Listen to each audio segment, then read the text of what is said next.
नमस्कार विद्यार्थी मित्रांनो.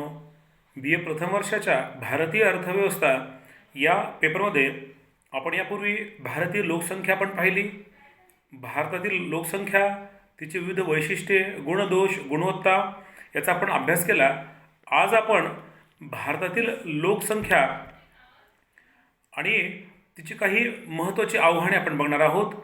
आपण पाहिलं की देशाच्या वाढत्या लोकसंख्येमुळे देशामध्ये बेरोजगारी व दारिद्र्य, गरिबी यासारख्या समस्या निर्माण झालेल्या आहेत. गरिबी हे भारतीय अर्थव्यवस्थेमधील एक खूप महत्त्वाची समस्या आहे. ते एक मोठं आव्हान आहे. आपल्याला माहीत आहे की गरिबी म्हणजे काय किंवा दारिद्र्य म्हणजे काय, तर व्यक्तीची किंवा कुटुंबाच्या मूलभूत गरजा भागवण्याच्या क्षमतेचा अभाव म्हणजे दारिद्र्य होय. आपल्याला माहीत आहे अन्न, वस्त्र, निवारा, शिक्षण, आरोग्य, मनोरंजन या व्यक्तीच्या मूलभूत गरजा आहेत. जी व्यक्ती, जे कुटुंब स्वतःच्या या गरजांची पूर्तता करू शकत नाही किंवा ज्याच्याकडे भावनिक क्षमता नसते, त्यांना आपण गरीब असे म्हणतो किंवा त्या व्यक्तींना आपण दारिद्र्य रेषेखालील व्यक्ती किंवा कुटुंबे असे म्हणतो. ही भारतीय अर्थव्यवस्थेमधील एक महत्त्वाची समस्या आहे. आपण जर आर्थिक क्षमतेचा विचार केला तर आपल्याला ढोबळमानानं असं म्हणता येईल की एक शास्त्रज्ञांनी व्याख्या अशी केली आहे की दररोज किमान 2250 उष्मांक किंवा कॅलरी मिळवण्याच्या क्षमतेचा किंवा मिळवण्यासाठी लागणारे अन्न खरेदी करण्याच्या क्षमतेचा अभाव म्हणजे दारिद्र्य होय. म्हणजेच जी व्यक्ती किंवा जे कुटुंब दररोज 2250 उष्मांक किंवा कॅलरी मिळतील एवढे अन्न खरेदी करू शकत नाही, त्या कुटुंबाला आपण गरीब असं म्हणतो. म्हणजेच व्यक्तीचा पुरेसे अन्न खरेदी करण्याच्या क्षमतेचा अभाव म्हणजे दारिद्र्य, अशी एक व्याख्या आपल्याला करता येईल. आता ही व्याख्या आपण जर पाहिली तर ग्रामीण भागामध्ये 2400 कॅलरीज व शहरी भागामध्ये 2200 कॅलरीज व्यक्तींना चांगले निरोगी जीवन जगण्यासाठी आवश्यक असतात. कारण शहरी भागातील व्यक्तीला शारीरिक कष्टाची कामे कमी असतात, म्हणून 2100 ते 2200 कॅलरीज पुरतात. परंतु ग्रामीण भागात व्यक्तींना किंवा लोकांना शारीरिक श्रमाची कामे असतात, म्हणून त्या ठिकाणी 2400 कॅलरीज आवश्यक आहेत निरोगी जीवन जगण्यासाठी. म्हणजेच व्यक्तीला दररोज 2250 कॅलरीज उष्मांक मिळेल एवढे अन्न त्याने खाल्ले पाहिजे, तेवढे अन्नाचा उपभोग घेतला पाहिजे. जर ती व्यक्ती तेवढे अन्न खरेदी करू शकत असेल तर आपण असे म्हणतो की ती व्यक्ती दारिद्र्याच्या वर आहे. व जी व्यक्ती दररोज 2250 उष्मांक मिळतील एवढे अन्न खरेदी करू शकत नाही, तिला आपण गरिबी रेषेखालील व्यक्ती असं म्हणतो. आपण जर पाहिलं तर भारतामध्ये सातत्यानं गरिबी रेषेखालील लोकांचे प्रमाण वाढत गेलेले आहे. आपण जर पाहिलं तर आपण टक्केवारी पाहिली तर 1972-73 साली आपल्या देशामध्ये, आपण जर पाहिलं तर 1972-73 साली आपल्या देशामध्ये 54.9% एवढे लोक हे दारिद्र्यात जीवन जगत होते. पुढे 1983-84 साली हे प्रमाण 44.8% एवढे झाले.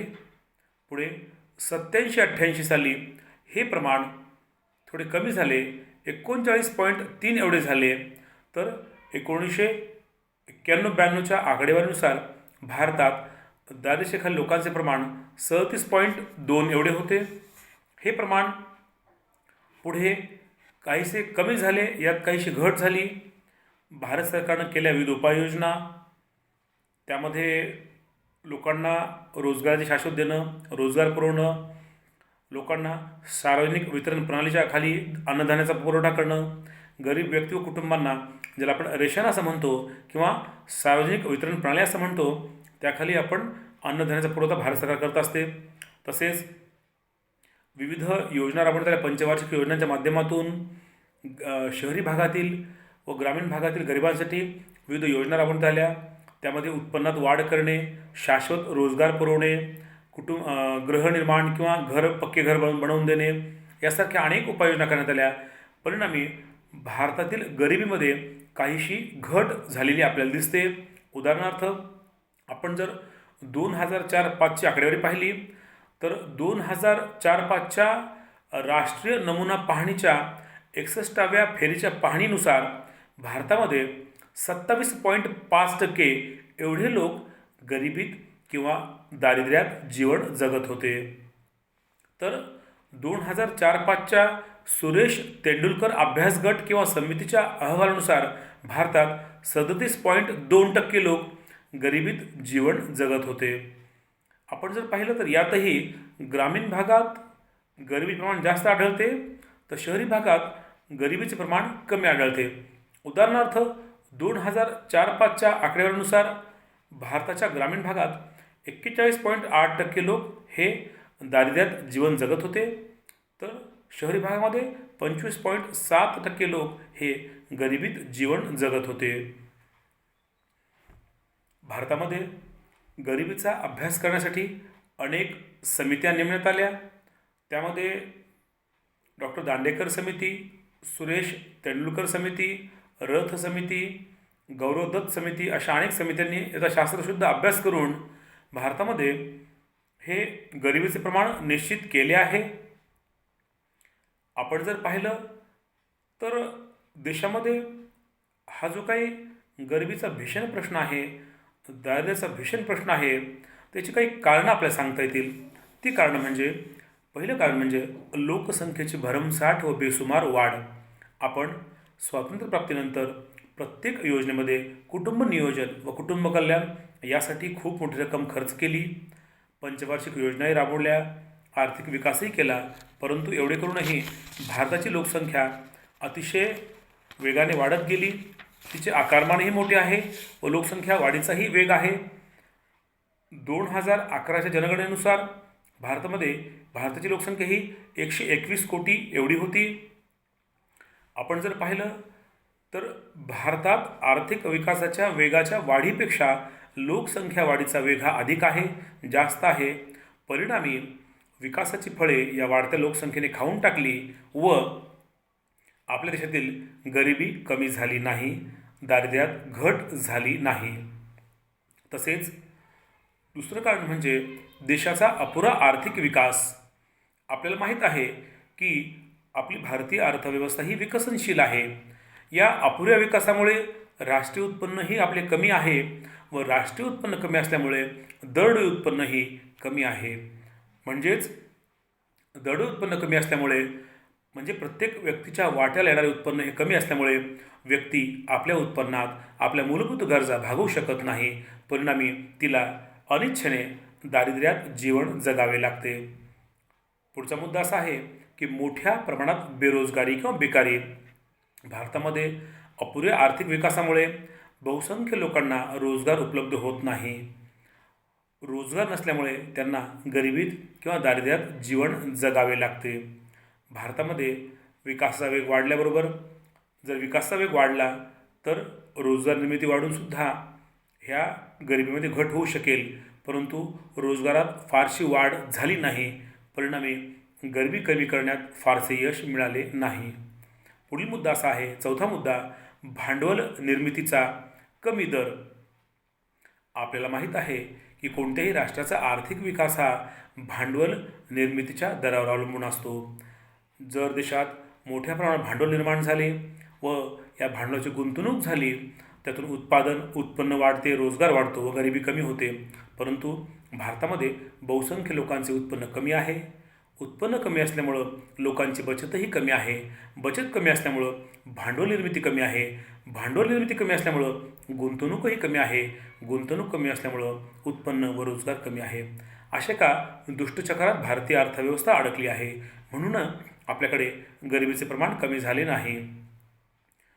पाचवा महत्त्वाचा मुद्दा असा आहे की आपल्या देशामध्ये संपत्ती व उत्पन्नाचे जे वाटप आहे ते असमान झाले आहे. म्हणजे आपल्याला माहीत आहे की आपल्या देशामध्ये विविध प्रकारची साधनसंपत्ती असेल, शेतजमीन असेल, भांडवल असेल, नैसर्गिक संपत्ती असेल, याचे वितरण विषम प्रमाणात झाले आहे. त्यामुळे समाजामध्ये खूप मोठ्या लोकसंख्येच्या वाट्याला अतिशय अल्प संपत्ती उत्पन्न आले आहे. तर जो तुलनेने श्रीमंत वर्ग आहे, भांडवलदार वर्ग आहे, उद्योजकांचा वर्ग आहे, यांच्याकडे खूप मोठी संपत्ती एकवटली आहे. म्हणजेच खूप मोठ्या लोकसंख्येच्या वाट्याला कमी उत्पन्न व कमी लोकांच्या वाट्याला अधिक उत्पन्न अशी एक विषम परिस्थिती निर्माण झाली आहे. याचा परिणाम दारिद्र्यात किंवा गरिबीमध्ये झाला आहे. आजही 80% लोकांकडे 20% संपत्ती आहे, तर अवघ्या 20% लोकांकडे देशातील 80% संपत्ती एकवटली आहे. या परिणामी देशातील गरिबी वाढत गेलेली दिसते. पुढील महत्त्वाचा मुद्दा आहे की मागासलेली शेती. भारतामध्ये आजही सुमारे 60% लोक, 60 ते 65% लोक हे शेतीवर प्रत्यक्ष अप्रत्यक्षपणे अवलंबून आहेत. म्हणजेच आपल्या शेती क्षेत्राने 60 ते 65% लोकांना रोजगार पुरवला आहे. परंतु आपली शेती ही पारंपरिक व मागासलेली आहे. आपल्या शेतीची उत्पादकता कमी आहे, त्यामुळे शेतकऱ्यांचे उत्पन्नही कमी आहे. परिणामी ग्रामीण भागातील छोटे शेतकरी, शेतमजूर, छोटे कारागीर यांना दारिद्र्यात जीवन जगावे लागते. 7वा मुद्दा असा आहे की शिक्षणाचा अभाव किंवा आपल्यामध्ये साक्षरतेचा दर हा कमी आहे. आपल्याला माहीत आहे की गरिबीमुळे भारतातील बहुसंख्य लोक आपल्या मुलांना चांगले शिक्षण देऊ शकत नाहीत. शिक्षणाच्या अभावी त्यांच्या कार्यक्षमतेत वाढ होत नाही. परिणामी त्यांना चांगल्या नोकऱ्या, चांगला रोजगार मिळू शकत नाही, म्हणून त्यांच्या उत्पन्नात वाढ होऊ शकत नाही व पर्यायाने त्यांना गरिबीत जीवन जगावे लागते. शिक्षणाचा विकास झाला, शिक्षणाच्या सुविधा वाढल्या की लोकांच्या कार्यक्षमतेत वाढ होते व त्यांच्या रोजगारात व उत्पन्नातही वाढ होत असते. परंतु भारतात आजही आपल्याला साक्षर दर हा काहीसा कमी आढळतो. 8वा मुद्दा असा आहे की सातत्यानं वाढणाऱ्या किमती. आपल्याला माहीत आहे की जर देशात सातत्यानं चलनाचा पुरवठा आपल्या वाढत गेलेला आहे, परिणामी पैशाची खरेदी शक्ती कमी कमी होत आहे.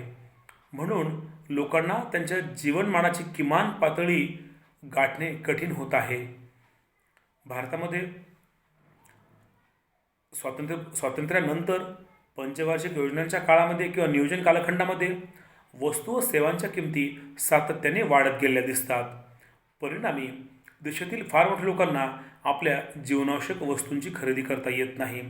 या सातत्याने वाढणाऱ्या किमती व महागाई हे सुद्धा गरिबीचे एक महत्त्वाचं कारण आहे. पुढील मुद्दा असा आहे, 9वा मुद्दा असा आहे की देशातील नैसर्गिक साधनसंपत्तीचा अपुरा वापर. देशातील नैसर्गिक संपत्तीचा अपर्याप्त वापर. आपल्याला माहीत आहे की भारताच्या वाट्याला फार मोठ्या प्रमाणात खनिज संपत्ती, सूर्यप्रकाश, जलसंपत्ती, सुपीक जमीन यासारखी जंगल संपत्ती लाभली आहे. परंतु या सर्व साधनसंपत्तीचा पुरेपूर व पर्याप्त वापर करणे आवश्यक आहे. जर आपण देशातील साधनसंपत्तीचा, नैसर्गिक घटकांचा, उत्पादन घटकांचा पुरेपूर वापर केला तर राष्ट्रीय उत्पन्नात वाढ होते, देशाच्या उत्पादनात वाढ होते, उत्पादन क्षमतेत वाढ होते, लोकांच्या उत्पन्नात वाढ होते व लोकांचे जीवनमान उंचावते.